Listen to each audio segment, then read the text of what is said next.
Hey, everyone. So we've got a serious situation brewing across the United States this week, and it's shaping up to be a major weather event with a lot of different hazards. We're looking at a huge storm system that's going to bring a wide variety of problems. Significant severe weather, incredibly strong winds sweeping across large parts of the country, blizzard conditions for some areas, and a sharp drop in temperatures as we head into the weekend. There's a lot to cover here, so we're going to break it all down. What's happening right now, what's coming over the next few days, and how this storm could affect millions of people across the U.S. over the next week. But before we get into the details, hit the subscribe button, like this video, and leave your thoughts in the comments. Thank you for your support. Let's start with what's already going on.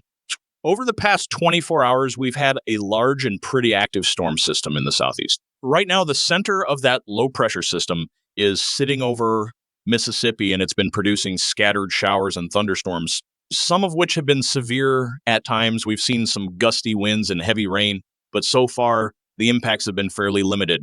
That said, there's still a low-end tornado risk later this afternoon, particularly for eastern Florida. If you're in that region, you'll want to stay weather aware between around 11 a.m.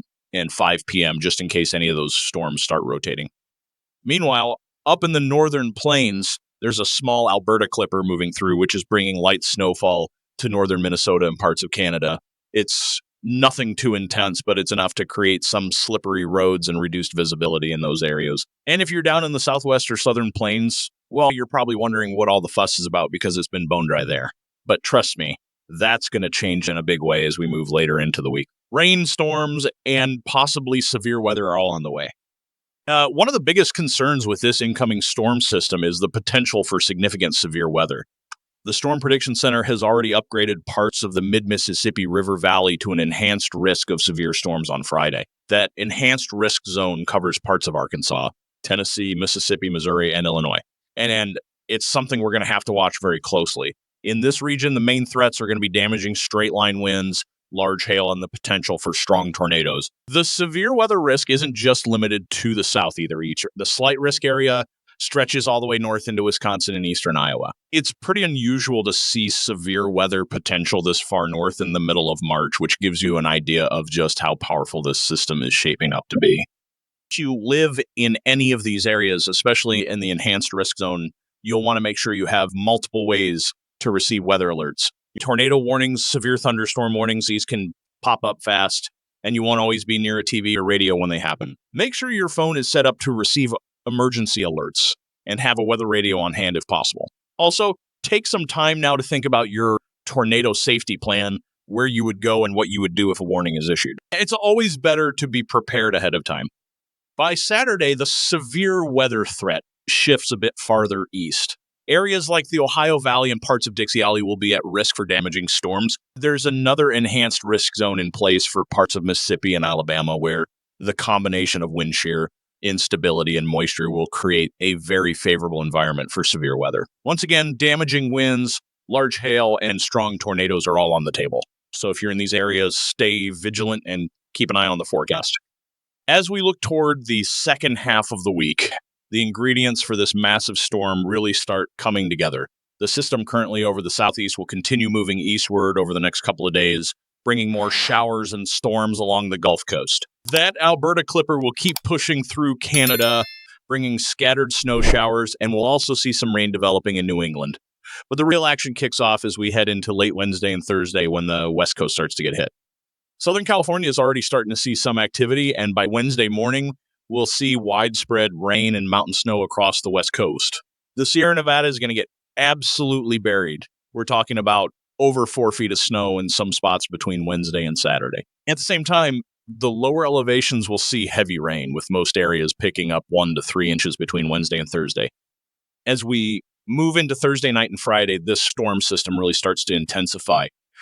As it moves over the Rockies, the clash of warm and cold air will create an extremely strong low-pressure system. The European model is showing this system dropping into the 970s in terms of millibars, which is very strong and a big red flag for a powerful storm.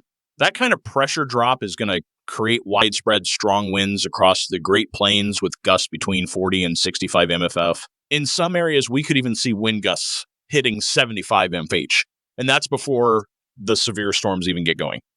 But before we get into the details, hit the subscribe button, Like this video and leave your thoughts in the comments. Thank you for your support. Once the system pushes out into the plains on Friday, that's when we're really going to see the severe weather ramp up. Missouri, Arkansas, and the deep south are going to be right in the bullseye for dangerous storms. Wind shear is going to be off the charts in the lower Mississippi River Valley, and with high levels of moisture and instability in place, the stage will be set for significant severe weather. There's even the potential for a tornado outbreak in this region on Friday. It's not a sure thing yet, but it's definitely something we'll be watching closely. For the Midwest, the severe weather potential depends on how much moisture makes it that far north.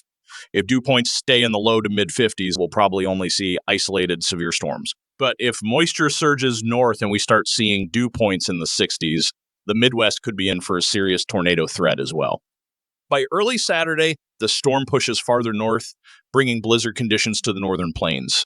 At the same time, severe weather will fire up again in the southeast, with areas like Mississippi, Alabama, and Georgia facing the risk of damaging storms and tornadoes. As we move into Sunday, the storm marches east with some potential for severe weather along the east. Now, fast forward to Thursday afternoon, and things are going to start getting worse. Cold air is getting pulled in from the east, creating a dry cold front and a warm front that's dragging that colder air down the west coast. This is causing more areas, especially at lower elevations, to switch from rain to snow. At first, it was just the higher altitudes that were getting snow. But now, as that cold air keeps pushing in, we're seeing snow all the way down to lower elevations. Coastal areas, though, will likely just get more rainfall, as is typical with these western storms. By Friday, the 14th, we're really starting to see things ramp up. I'm watching a low-pressure system with a pressure around 976 or 977 millibars, which isn't quite historic, but still pretty intense. Some models have even suggested it might dip into the 960s, which would definitely put it in historic range. But let me be clear, it doesn't necessarily mean we'll see historic impacts. The pressure of the system doesn't always correlate directly with the intensity of the impacts. I've seen weak systems cause more chaos than stronger ones, so we can't jump to conclusions. However, with this low pressure, those tightly packed lines we're seeing on the map are showing us some pretty strong winds, heavy snow, and possibly even blizzard conditions in places like Wyoming, Colorado, and New Mexico. But again, it's tough to say for sure. Then, as we move into Friday night and into Saturday, things start to get even crazier. Thunderstorms and severe weather are going to start popping off, especially in the Midwest and into the Deep South. Places like eastern Texas, Louisiana, Mississippi, Arkansas, and Tennessee are all at risk. Expect heavy thunderstorms overnight. And on top of that, any snow that does fall could come with intense winds, bringing the potential for blizzards in some areas. Yesterday, there was a bit of confusion because some people thought I was predicting blizzards in the eastern states. Let me set the record straight. I don't expect much snow or blizzard conditions in the east, so don't get hung up on the thumbnail or title. I always go over the details in the video, and that's where the full story is. Now, moving into Saturday afternoon, we'll see that strong low-pressure system over eastern Colorado, with freezing rain and snow moving across parts of the Midwest and northern plains. This is a perfect setup for intense snowstorms or blizzards in these areas, especially with such an intense low-pressure system. The cold front is going to be stretching out, and it's moving fast, bringing warm air up north, especially into the Great Lakes and Northeast. By Saturday, we can expect thunderstorms to spread across a huge portion of the country. And as we head into the spring, these types of widespread thunderstorms are going to be more common, so keep an eye out. By Sunday, the 16th, we'll see that low pressure weaken a bit. But that cold front is still going to stretch all the way from the Hudson Bay down to the Yucatan Peninsula. Expect strong thunderstorms, especially along the southeast coast, mid-Atlantic, and even parts of the northeast in Canada. A huge line of thunderstorms could really bring some action in these areas. And while this is still a bit far out, we'll keep watching closely as the storm progresses. After Sunday, things start to quiet down a little bit. But by Monday, March 17th, we'll be watching a new storm system coming in from the west. We're expecting more snow in the mountains and some rain along the coast. And as we move into Tuesday, the 18th, things will be a bit quieter. There will still be some light showers in the Mid-Atlantic and Northeast, but nothing major. The Southwest, however, will still be seeing continued snowfall and rainfall. By Wednesday, the 19th, another system will be moving across the country, this time with a 996 millibar low. It's not as intense as some of the others we've seen, but it's still capable of creating major impacts with snow in the Rockies and plains and the potential for severe weather as that warm front pushes up from the southeast. This could set the stage for another intense round of thunderstorms. Looking at the bigger picture, the west is going to see plenty of snow, especially in the mountains. The east won't see much snow, but the northeast and parts of the mid-Atlantic could get some lighter snow, though this is far from guaranteed. By Thursday, March 20th, that low-pressure system will have moved into Canada, but we could still see some leftover storms along the cold front, bringing more thunderstorms and even some snow in places like Ohio and Pennsylvania. So that's where we stand for now. It's a pretty active weather pattern coming up, and while we're still a bit far out from some of these events, the models are showing a pretty consistent trend of intense storms, especially in the west, and severe weather outbreaks across the Midwest and South. We'll keep watching, and I'll update you with more details as we get closer. Make sure to subscribe and hit that bell icon so you don't miss any of the updates. If you enjoyed the video, don't forget to like it and leave a comment down below. I'd love to hear what you think.